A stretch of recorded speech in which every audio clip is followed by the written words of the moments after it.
Cubs Cast Corral. Yeah! Welcome to the Cubs Cast Corral. Let's get it started with bricks behind the ivy.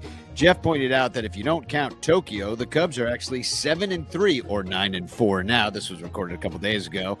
And Pat said it's nice to focus on the games and not, the ownership being cheap or the money stuff. And he did give the bullpen a little bit of a reprieve for their performance recently because of the weather being cold. But also they may be trying to get a little bit too cute, walking the leadoff hitter too much. To which Jeff gave a stat that said that 40% of leadoff walks score. But overall, they feel that the 2025 Cubs team has a different fun factor than last year especially. So that's it for Bricks Behind the Ivy. Now to Baseball Rabbit Hole. Michael Cotton goes through the odd idiosyncrasies of different stadiums around Major League Baseball and the reasons that teams maybe change the dimensions of their fields within the rules of the required dimensions, of course. Also that the bases aren't really 90 feet away. They're 87 feet away in actuality. Originally it was 42 paces. Talked about how the lefty batter has an even greater advantage for being closer than he had thought. And that's just one example of the rabbit holes Cotton goes down on this episode. Goes through every factor from the mound to the fences. It's a great listen where you'll find out that you don't know things that you thought you knew. Cubs on Deck is back with Greg Huss and Brian Smith. Brian recently got back from watching the end of spring training and then took a trip to West Sacramento to watch the A series.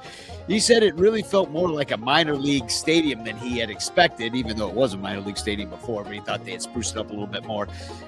Getting into the minor league talk, he said that 17-year-old Edgardo Deleó, mark that down, has the fastest bat speed in the system.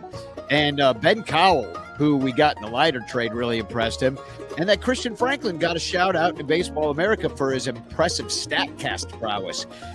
Greg, in the past, had asked Christian on how he had cut down chasing high fastballs, to which Christian Franklin replied, "I just stopped swinging at them." Also, Owen Casey had an 80% hard hit rate before he twisted his ankle, and Cade Horton looked great in his only start. But Arizona Phil says Jackson Wiggins may be an even more impressive prospect than Horton. The Fly the W podcast, which was gone for a week, is back. Dustin and Crawley, they said that eating meatloaf against the Padres really left a bad taste in their mouth. I mean, meatloaf's pretty good, but yeah, I could see it leaving a bad taste. With Ryan Stressley, what they call him, giving the Cubs the Sunday scaries for 2 weeks in a row. Also pointed out that it was a badly managed game on Sunday by Craig Counsell. Crawley prophesied that the Cubs will win Gold Gloves at all three outfield positions and that PCA probably shouldn't bunt in some of these ducks on the pond situations. And maybe Shota Imanaga should wear sleeves when it's cold. He can pitch better. And finally, on Locked On Cubs, Matt and Sam reminded everyone that this is the toughest stretch of the year for anyone in baseball, maybe all year. But it's disheartening to hear that Justin Steele is on the IL, putting us in stay afloat mode. However, if he's out for only a couple of weeks, we may only need one start from someone else because of the off days.